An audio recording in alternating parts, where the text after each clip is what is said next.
Hi, welcome back to Dow Twang. I'm Dave. This is one of the last videos that will be made in this location in Fordland, Missouri. That's where me and my wife live. We've lived in this house for 8 years. We built it with a builder, framed it and stuff. We did a lot of the inside stuff, the painting and trim and finishing and stuff ourselves. So it's time to pass it on and moving a couple hours down the road, same region, moving to an area near Joplin, Missouri, which is the Oklahoma-Missouri line, basically. We're not quite all the way to Joplin, so we're the nearest big town around where we live now is called Springfield. Right now we're a little bit on the east side of Springfield, and we're moving about the same distance or a little bit further, an hour to the west of Springfield, northwest Arkansas, near the University of Arkansas, actually.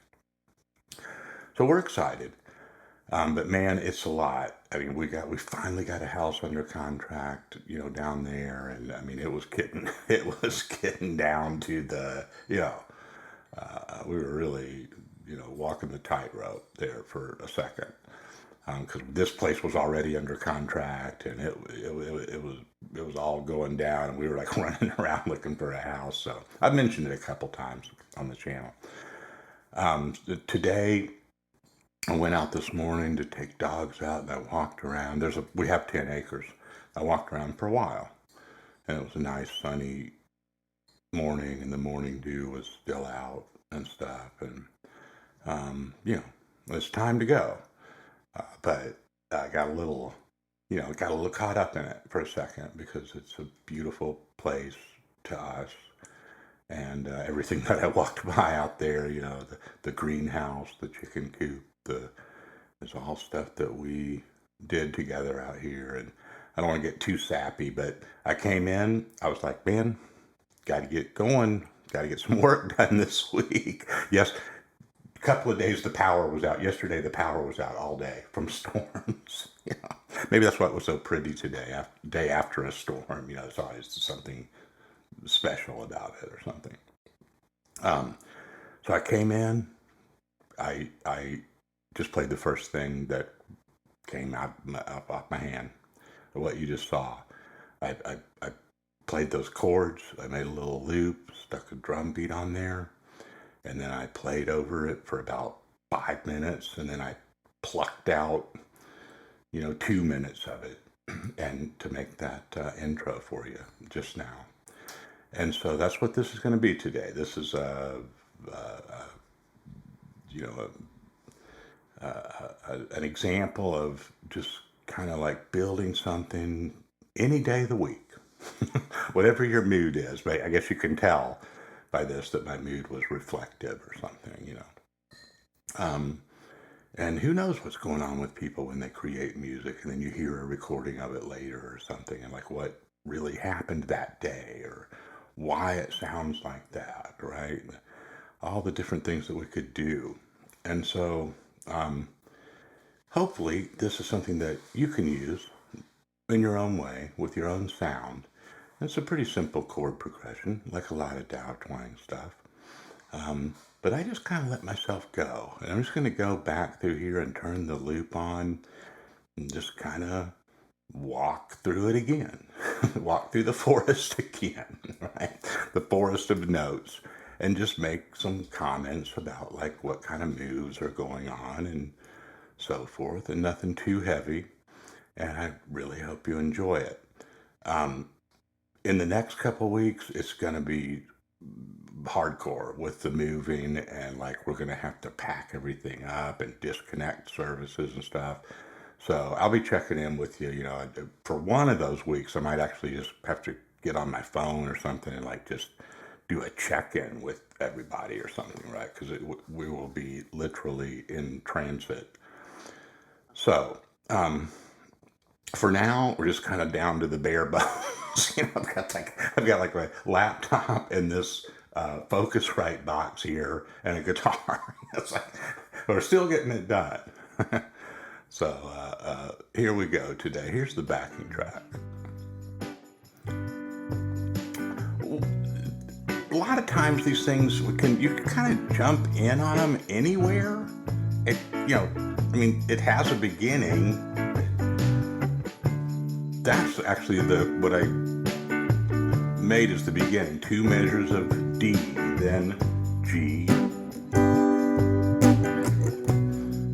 B minor, A, and then I hold that. I think I might have gone. That's just a little move, just that dropping down to that G. It's kind of like playing a flat 7 of your 5 chord.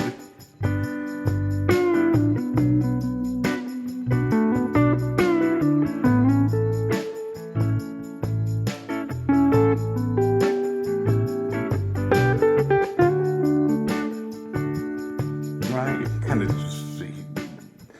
hear that I'm playing the actual bar chord on the backing track, but I'm implying it a lot. Even though the progressive would probably just say it ends on the 5 chord, A7. So, here's some ideas, and then we'll just take a look and a listen.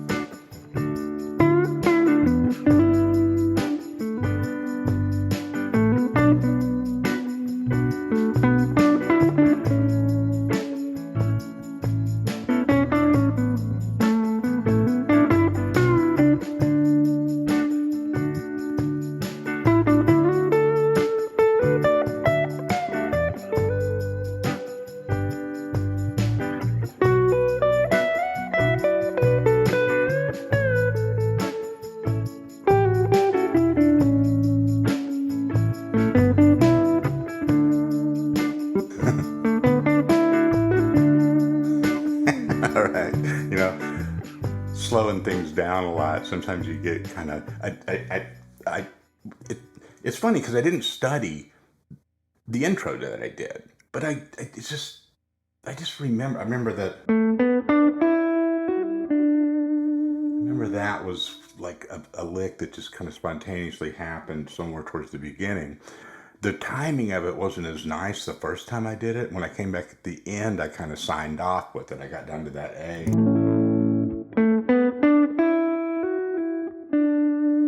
Then I just kind of remembered that. It's like this kind of melody, backup RAM of the head or whatever when you're in your head, right? The processor. When you're improvising, when you go back around, you're it's like a pot on a wheel, right? It's going around and around, and you're just like, kind of, reshape it, or like, oh, okay, yeah, now I like something different, and it's going to change it a little bit. But you remember like those movements of your hand and stuff. So, who knows what happened the first time? It just kind of popped out there, right? So I like that. A little bit different sometimes if you're not used to starting. If you played it in that D major pentatonic in that shape, main shape of major pentatonic, right?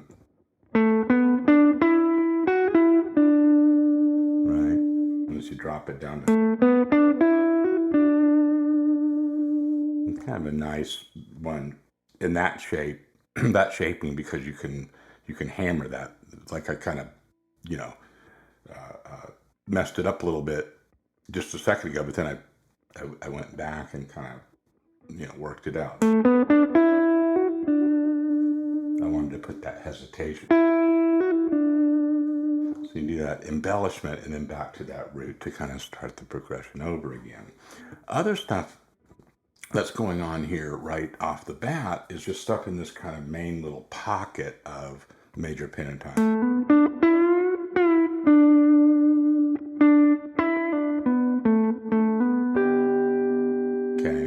So, when we start to analyze this a little bit, one of the first things that makes sense to do is just identify some triads right around in this neighborhood. D,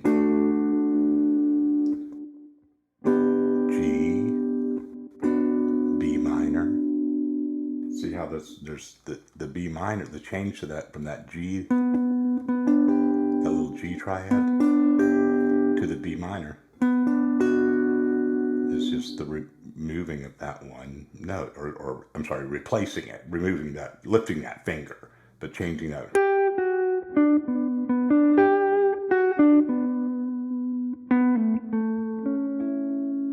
So it has a kind of a resolution to the 5. The 5, dominant 5 chord is the resolving chord in the key back to the.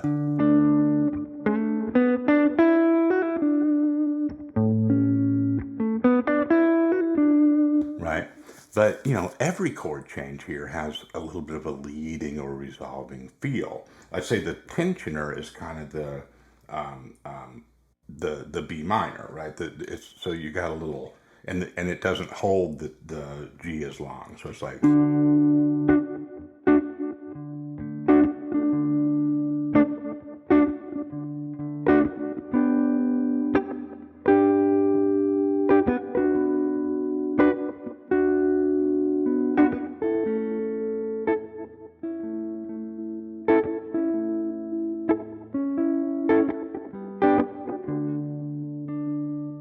Right. I got a little bit of a Robert Hunter, kind of song, Jerry type of ballad form to it, right? With the spacing of the chords and that kind of popping there at the end back up to the 1 and dropping down to that. You hear that? That just gives you a little bit of an extra, dance step in there, even if it's a slow dance. So after you get your triads mapped out there,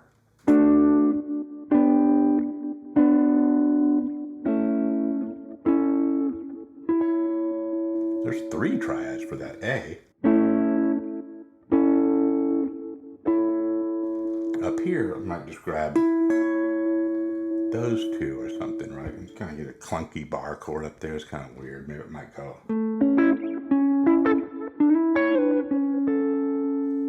Nicer over the A, and you've got some time with that A to do some more of a lick and something that kind of leads back to the top of the feeling of the whole thing, right? So I went.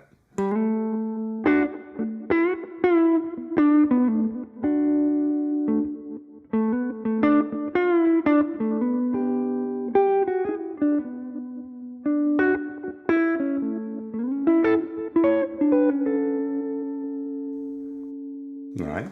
Different timing, different. This is all stuff that you're gonna do that's gonna make it sound like you. If you really love the timing of something that you see in the demo on these videos, then yeah, just go back and play it. Back it up and find that and figure it out and go for it.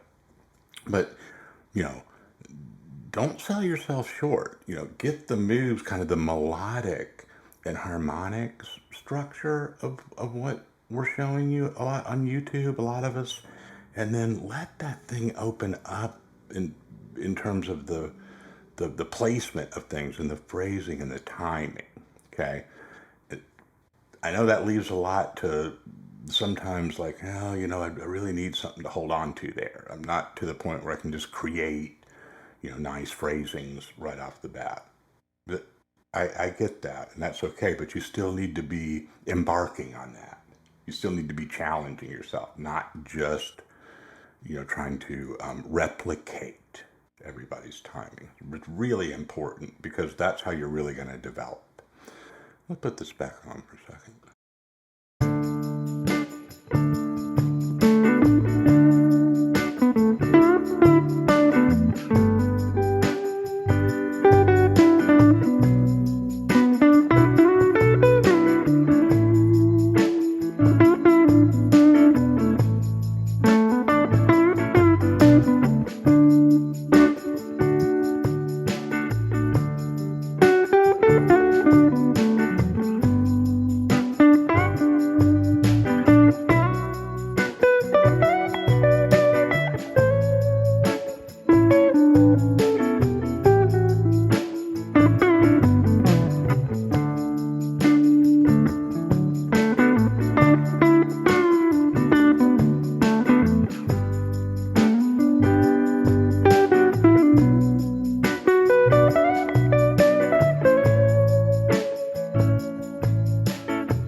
Okay, let's break down that little path, right? And that's like we just said, doesn't have to be, 100% on all of it. You can tell that I'm kind of thinking as I go. I'm demonstrating, right?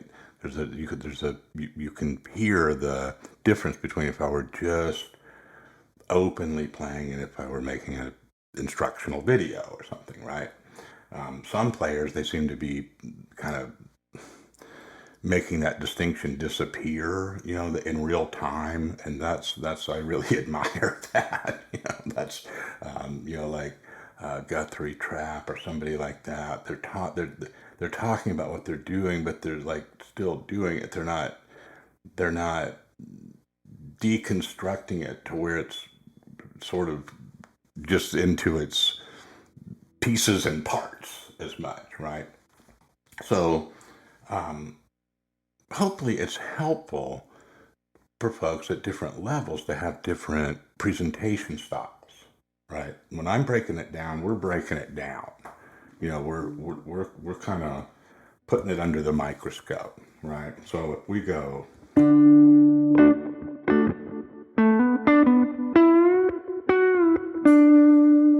okay, major pentatonic for D.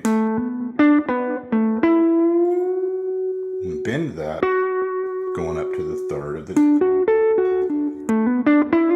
So of course we could slide.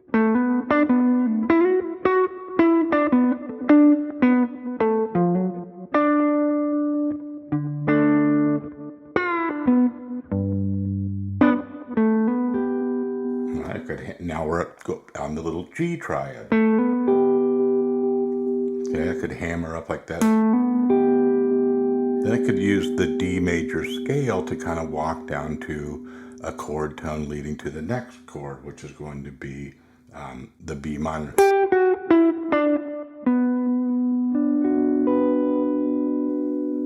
Okay, so something like.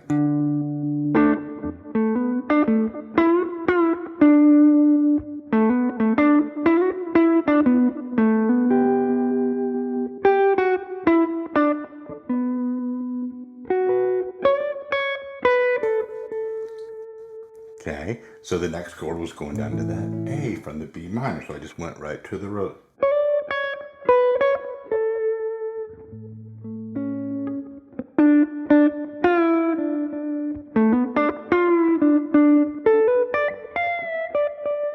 Those three things are the same notes, right?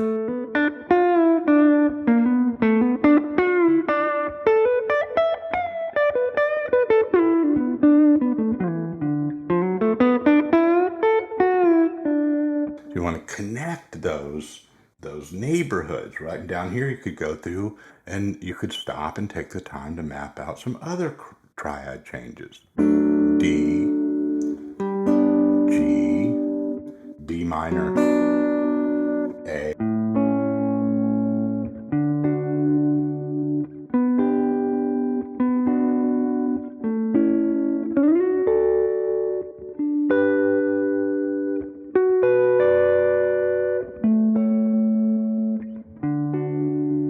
Okay, so see, it's not as linear as maybe it seems that when you're looking at some of this stuff at first, like, oh, I've got to just kind of memorize that line of tab, then the next line of tab. You know, that's really taxing the system. Talk about the processor up here. That's not a really efficient. It is if you want to know a specific thing, and if you're able to generalize that, and then like I said, kind of use that to shape out your own stuff. That's cool. Nothing wrong with it.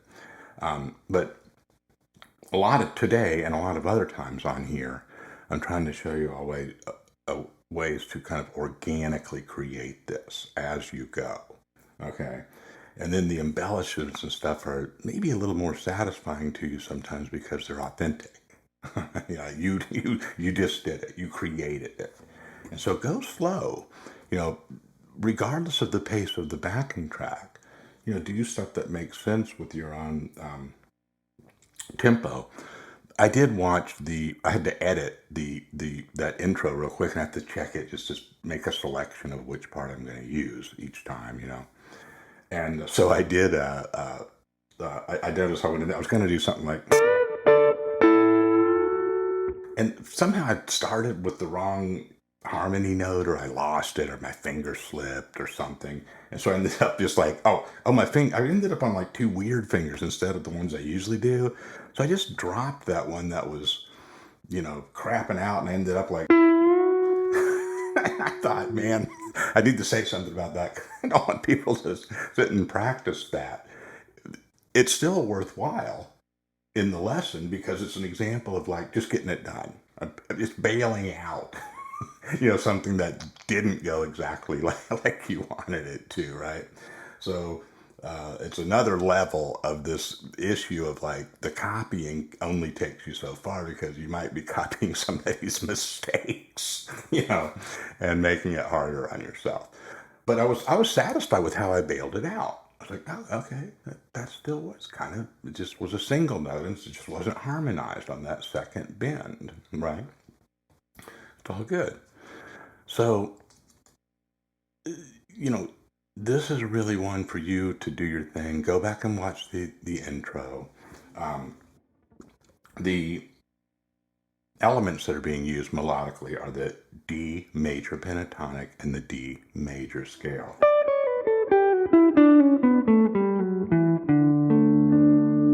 Nothing wrong with just walking around that scale and kind of hunting for chord tones. D.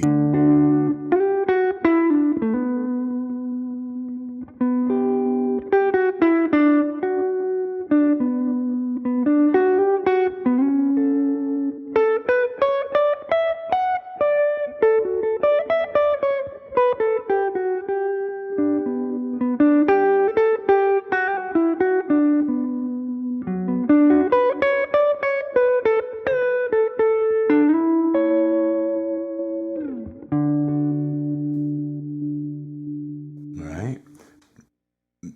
This is about making your own melody, and I just showed you some paths and some, you know, I think, certainly in my world, reliable ideas and moves and positions to work in with that. And, stay in just stay in that main area right there for a while and just see what you can make playing over that backing track. I'll bet you'll surprise yourself. Let me know how it goes. Thanks for your patience on this move and everything. When we get to the new place, it's going to be so much fun, man. So stay tuned. Couple weeks out on the whole deal now. Appreciate you. Talk to you next time.